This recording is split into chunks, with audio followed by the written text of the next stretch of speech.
tuhunada ku gadaaman gabadha la waayay ee hore uga tirsanaa jirtay sirdoonka Soomaaliya ee Ikraan Tahliil Faarax ayaa isa soo taraya kadib markii hooyada dhashay gabadha ka tirsanay sirdoonka Soomaaliya ee la leeyahay tan iyo 26 Juun ee sanadkan ayaa sheegtay in ka hor inta aan la qafaashin inanteeda loo geystay handadaad iyadoo la weydiiyay waxyaabo aysan sheegin balse ay dhibsatay. markaan soo wacay way iga qabatay maxaa kugu dhacay codkeeda laciif ahaay waxay tiri hooyo madaxa i xanuunaayo maxaa kugu dhacay maanta nina iga soo xanaajiyo kulanajiis la yiraahdo oo hay'adaas ka shaqeeyo oo maanta i handaday oo aan ka xanaaqay oo waxyaabo aan jeclaysanin i weydiiyay maxay wuxuu ku weydiiyay ima sheegin anaa imaanayo markaa imaada hooyo ku sheegay ay dhahday. siyaasiyiinta qaar ayaa sheegaya in ay gacanta ku haysay macluumaadyo xasaasi ah oo la xidhiidha qaraxii lagu dilay injineer Yariisow iyo xogta dhalinyaro ay dawladdu u dirtay Eritrea kuwaasi oo ay dawladdu markii dambe dafirtay. Qaali Maxamuud Guhaad oo ah hooyada dhashay Ikraan Tahliil Faarax oo xalay warbaahinta kula hadashay magaalada Muqdisho ayaa mar kale dawladda ka codsatay in la cadeeyo kiiska gabadheeda oo meel lagu sheego nolol iyo geeri. marka gabadheedii haday dileen bohoshay ku rideen ha sheegaano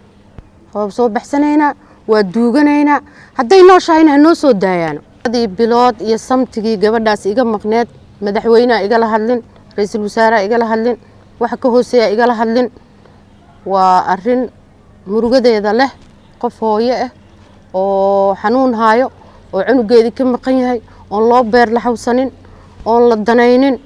meeshaas waa kugu daliyaan u gartaa. hooyo Qaali ayaa sharaxaad dheer ka bixisay taariikh nololeedka gabadheeda hayaankeedii waxbarasho goorta ay ku biirtay Nisaa iyo xogta ay siisay habeenkii ugu wardambeysay ee la waayay.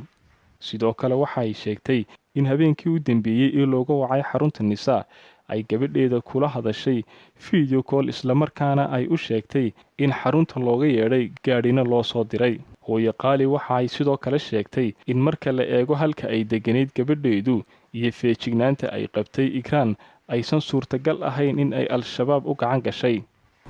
hotel City Plaza soo horjeedkiisa guri ah yay deganeed xaruntan waxay isku jiraan dhowr tilaabood oo ilmo saqiir ah tagi karo meeshaasna meel oo waxa waaye ammaankeeda sugan yahay qof soo gali kara jirno laba iridood ka go'an meeshaas meel gaari soo gali kara ma gaarigi soo galay waa gaari gacan lagu soo daayay oo sharciyeysan oo gaari sharciyeysan oo hay'adda nabad sugidda leedahay moogiye gaari kale meeshaas imaan karo oo soo gali karo ma aha.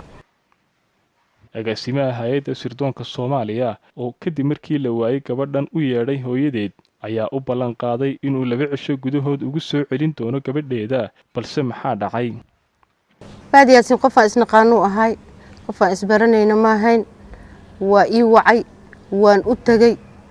wuxuu yiri 2 bari ka bacdi naga warsug 2 bari waxay qaadatay 2 bilood iyo something 3 bilood oo wax dhiman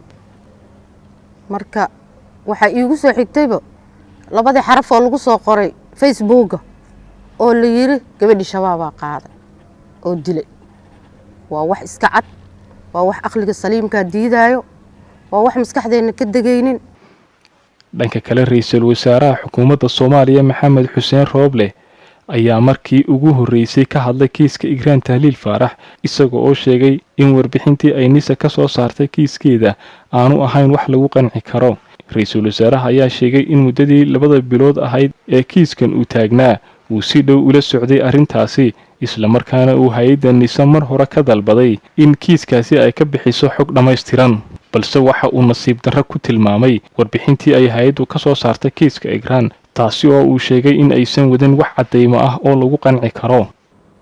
balse nasiib darro warbixinta ay soo saareen ee ku saabsan geerida Ikraan ma ahan mid lagu qanci karo oo wadata cadeymo ku filan ama ka jawaabaysa su'aalaha muhiimka ah ee ku saabsan kiiska Ikraan.